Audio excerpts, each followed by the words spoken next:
Hey everyone, welcome back to my channel. If you're new here, my name is Alicia. I post new tutorials every Thursday, primarily on tumblers, but I do other crafts. And especially this time of year when it's Halloween. Now, I am posting this after Halloween. I am so sorry, guys. I am so far behind in the game right now. But, so what I did was, so if you guys were with me last year, you saw that I made this spell book to go with my witchy costume. And so I wanted to make another one this year, but I wanted to step it up. So I did some research, I looked around at pictures, I looked around at other tutorials, and I saw this one in particular that I thought was super cool. So here's a picture up here of this. So this is what inspired me to make a new spell book this year. So if you're interested to see what I came up with, stick around and I'm gonna go ahead and get started.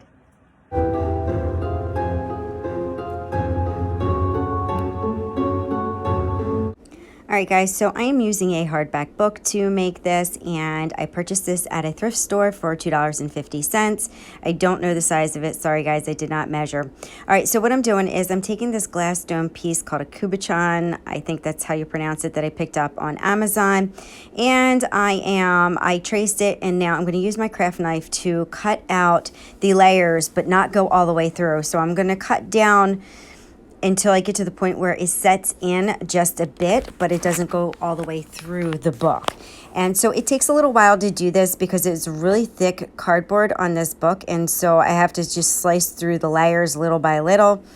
And once I get it to the depth that I want, I measure, I place the glass dome in there, and when it gets to where I want it to be, then I'm going to go and I'm going to use air dry clay to shape the eyelids. And so here is the air dry clay that I picked up at Michael's Arts and Crafts. I will list it down below. And I measure the Kubuchan because I'm probably saying that wrong. I measure this because I printed out an eyeball that I picked up this image on Creative Fabrica, and they are also listed down below. And I measured out the glass dome and then printed it to size, trimmed it up, placed it in that little well that I carved out. And sorry, that was that was like really out of frame when I was doing that. I apologize. And so I make sure that it is all nice and, you know, a good size. I wipe the glass dome down, and then I'm going to glue it in with this super weld. I absolutely love this stuff. It is like an instant freeze when you put a UV light on it. It's expensive at like 10 something for a bottle of this, but it's so great. That is my new favorite go-to glue. All right, so now I've got this air dry clay, and I just pulled off a chunk. I can't tell you exactly how much. It was just a chunk, and I'm going to roll it out, and this is going to be a matter of personal preference, and I did try this out a couple of times to see how much I needed, so you'll have to do that too, but I did that off camera so that it didn't make this like super long. And now I'm just going to start placing this around the glass dome so it looks like a lower lid and an upper lid. And it takes a little while for me to get this to the point where I like the shape of it. So this is the initial like putting it together, and then I play around with it probably for a good 10-15 minutes or so, just kind of shaping and flattening and making sure it looks the way I want. I didn't, you know, film the entire thing, but now I'm like smoothing it down and kind of pressing the edges so it's like sealed against the book. And then you got to let this dry I let it dry for 12 hours before I started working on it further. Some people let it dry for a couple of days. I really didn't let it dry very long because I was kind of impatient. So I've got these wooden letters that I purchased from Amazon. They are 1.5 inches, which they are actually a little bit too big. And the reason why I say that is because they take up a lot of space on the book, and then I didn't have room to do the buckle on the side, which is something that I wanted to do. So I glued these down with my super weld stuff. Love it, love it, love it. And now I'm going to take my glue gun and I'm going to just make these squigglies around the eyes. And I'm just using a low temp glue gun. The mini one, you don't need anything. A fine tip would be really good. I didn't have my fine tip out, but it worked out just fine. And I'm going to go through and I'm just going to make all these squigglies, and there's no rhyme or reason to it. It just kind of, I guess, looks like it's veins coming out from the eye, and you will see later when I put the tissue paper over it how it gets enhanced, if you will, or outlined or raised, and then you'll get the effect. You'll see. Trust the process, guys. Trust the process. So I actually drew what I wanted on there first, and then I traced it with the hot glue. All right, so this has been drying for about 12 hours, and now I'm going to take my tissue paper. You can use any color you want. You can pick this up at the Dollar Tree for super cheap, obviously. It's Dollar Tree, $1.25. And this is leftover from actually last year, and I used actually the same color on the last book I did. All right, so you're going to take this, and you are going to adhere it using Mod Podge. And you can even water your Mod Podge down a little bit if you want, but I used it straight out of the jar. And you're just going to spread it on the book and then over the eye too. So I'm going to cover the eye because I want it to look like kind of, I guess, this whole layer of skin is over the entire book, if you will. But it gives the eye a lot of texture, which is really cool. And also it gives the book like a leather texture as well. So it's like really dual purpose in this. All right, so spreading the glue on, spreading, and I'm like talking and wasting time until I get to the point where I'm ready to put this. There we go, flipping over. Okay, so now I am going to use this brush, and I'm going to just tap, like, I'm going to push it down with my fingers and then use this brush to press it down too. And this is a chip brush that I'm using. I didn't want a fine brush because the chip brush has stiffer bristles and will really get in the crevices and the crannies. And since we are putting this over hot glue and we're putting this over this air dry clay, I wanted to make sure that it really emphasized these lines, these wiggly lines around the eyes. So it's a really good way to do it. I haven't done it with a fine bristle brush, and I'm not saying that it wouldn't work. I just prefer to use the chip brush, and I used that the last time as well. All right, so now that I got that down and I got it adhered the way I want it, I'm going to come in and do the rest of the book. So I do it in two parts because Mod Podge does dry pretty quick, and I want to make sure that this is glued down nice and well. And I didn't, so in the last book, I think I did a layer over top of the tissue paper, and I did not this time. I wanted to try it out to see if it made a difference in the texture of the book. So like when I apply my acrylic paint, does it look different applying the acrylic paint over the tissue paper as opposed to the Mod Podge? And it does. It is different. And so I'm not saying that either way is right or wrong or that I have a preference. I think that, well, actually I do have a preference. I think that the next time I will probably just do another layer of Mod Podge over top of all of this rather than do the paint over it. But it did work anyway, so it's up to you guys, really. It's just, you're just going to have to decide what you want to do. But I think next time when I make another book, because I will be making another one of these, I'm going to be doing something different.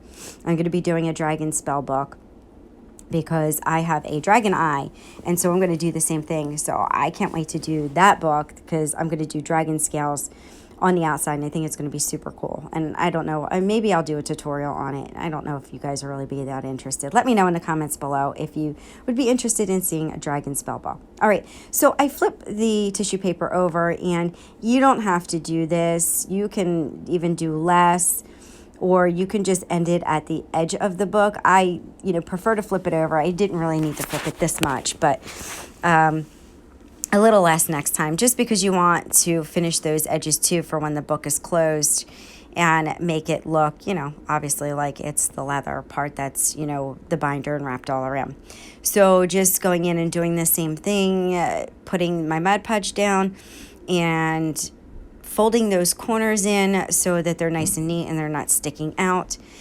And I do that on both insides of the book, but I don't show you both insides of the book because once you see the one side, you don't need to see the other. All right, so let's get this book into frame, and you can see that I don't know, what am I doing here? Oh, I'm propping it up. That's right. I'm propping it up so it doesn't stick to the page when it dries. All right, so now I'm cutting out another piece, and I'm going to fold this around the binder to make it look kind of like an extra binder part. And so in the book that I follow, or the project makers that I followed, they did theirs better. I didn't leave enough room because the letters were too big. So I would have for this size book, and I think they even used a smaller book than I did.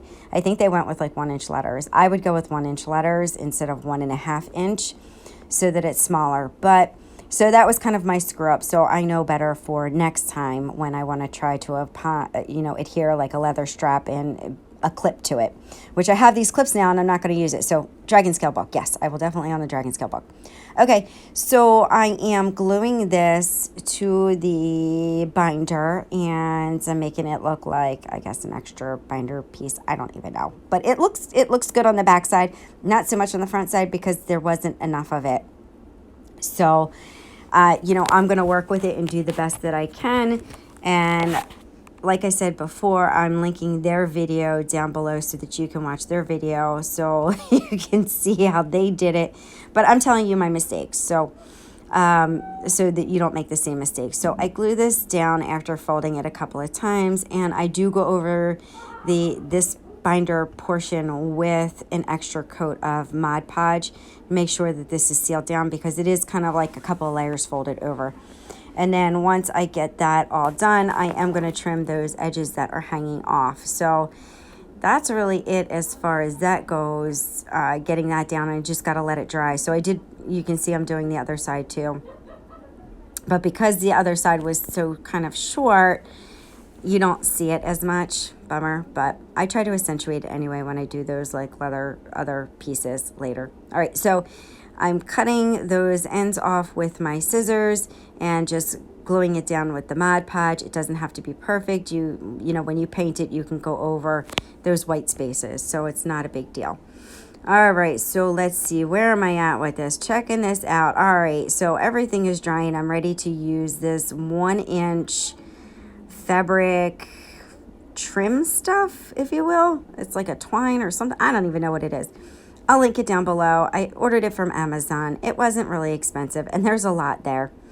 And I'm cutting out the eyeball because I'm getting ready to, I just kind of want to see what it looks like. And because there was some glue in there, I didn't want it to glue down, so I took that out. I'm going to retape it when I go to paint.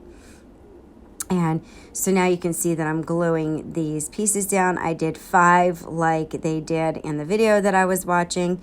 And I glued the front, and then I glued the binder, and then I glued it to the back, and I trimmed it to the same width as the paper. And so see here I am recovering the eye because I'm going to get ready to paint it, and it's dry at this point, the Mod Podge from gluing on that twine stuff.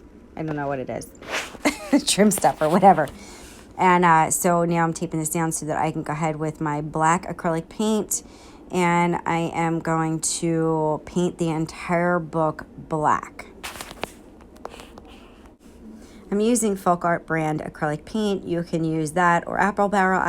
I'm not really fond of the dollar store black acrylic paint.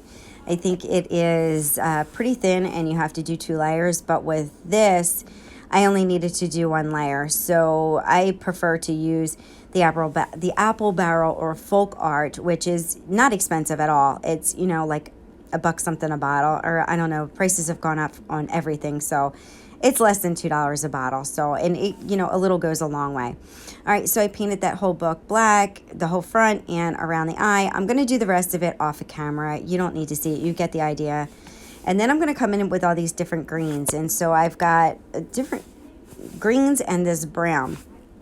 And I have different brands of paint here. So you pick whatever greens. You can even take 1 green and mix white in or mix brown in and change the hue of the colors of the greens. So I'm going to come in and I'm just going to apply. So right now I'm using the brown to paint this like the binder strips. And then once I'm done with the binder strips, I'm going to come in with the green and cover the rest of the book. So I'm going to hyper speed this. I'm not going to skip through it because I want you to see the process. And, I use lots of different brushes, lots of different sizes. I pounce, I brush, I do kind of different techniques. So it's up to you. And you just got to keep going until you achieve the look that you want with the colors that you want. There's no rhyme or reason. There's no super preference. I used this gold or copper color to highlight the wicked spells. And once that's all nice and dry, I'm going to come in with these corner pieces that I ordered from Amazon. I'm going to, again, use my Super Weld that I absolutely love. Make sure you protect your fingers. I got these cute little finger cuts from Amazon. They come in this huge bag and they're pretty cheap. And I'm going to glue these on the corners of the front and the back. I'm going to do the back as well. Now I'm going to take these little half pearl pieces and glue them on the binders. So I guess they look like they're little tack welds or whatever. Glue them on with my Super Weld, and then I'm going to paint them that coppery color as well. All right, so for that empty space at the bottom, I decided that I was going to go outside and grab some pine needles because I have a ton of them in my driveway, and I want to make a broom. So I grab a stick and, I broke it down until I got that little piece, and then I grabbed all these pine needles, put them in a bunch, and then twisted together a little hairband, a little tiny black hairband. Trim this along or trim this up so it looks like a broom, and then make sure it is the right size.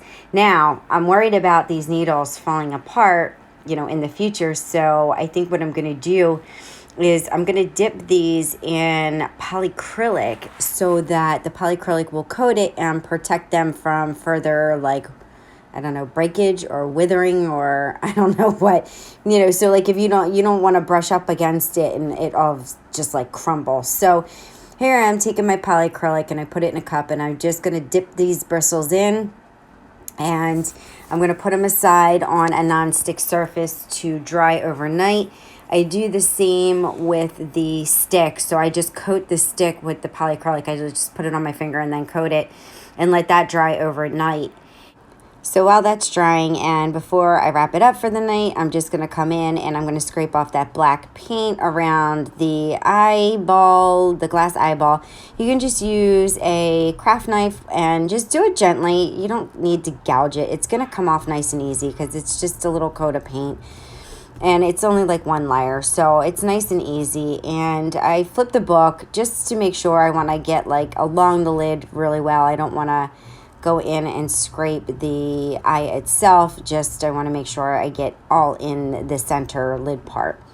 All right, so once I am done that, I am gonna come back. Actually, when I'm done that, I'm just gonna give it a quick wipe with 91% alcohol, and then I am going to yes, I forgot about this. Take this alcohol ink, Tim Holtz. I'm using Tim Holtz, and I think it's caramel is the color. And I put it in a cup, and I dip a chip brush into it. And I'm going to paint the pages, the white pages, so that it looks distressed and old. I don't want them to be stark white. That kind of looks silly. And this works out really, really well. I like the chip brush because it's not getting every one. It's getting like every other one. And so it's giving that aged paper look, which is really, really cool for this book as well. All right, it's the next day, and these two pieces are dry, so I'm just going to split the end a little bit and throw in some of my Super Weld. I'm going to squeeze in some of the Super Weld in there. Then I'm going to stuff the end of it with the stick and put it on the book. Let's see, how did I do this? Yep, then I threw on my UV light, the little UV light that comes on it for like this flash freezing or flash curing. Yeah, flash curing. So it's weird because I didn't know that there was UV glue. I mean, obviously we know about UV epoxy, or most of us know about UV epoxy, but I didn't know there was a UV glue as well. All right, so I'm going to take this Super Weld and I'm going to put it on the bottom of my stick, and I'm going to kind of go heavy with it. I want it to seep out underneath so that when I hit it with the light, it's going to cure it to that book. And at the same time, it's a super glue. It's a fast drying super glue, but it's like an instant freeze when you hit it with that light. I suggest too wearing one of those little finger cuts in case you get the glue on your finger, because it's likely that will happen if you put enough on. So just make sure you protect your fingers, guys. All right, guys, this book is finally done. I am sorry. This is like another late project for Halloween. So here it is in its completion. I am mostly happy with it. So like I was talking about in when I was doing this, this part, I would have liked it to have been thicker, so to be more like this. So it was poor planning or poor craftsmanship on my part. I should have not come out so far with this. The letters probably should have been smaller or could have been smaller, or a bigger book. No, I don't want to go bigger book. This is pretty big. And then at the bottom, like I didn't space it out. So then it was like this empty space. And I'm like, what am I going to do with that? So then I decided to do the broom with a stick and some pine needles that I have all over my driveway. So guys, that is it for this tutorial. Tell me what you think. If you like this video, give me a thumbs up, subscribe, share, comment. I love to hear your feedback. All those things help my channel to grow. Also, don't forget to check out my Facebook group and my Instagram for things that I do that I don't do tutorials on, as well as Glitter Makes It Superstars group. So that is it for this, and I will see you all next time. Bye, guys.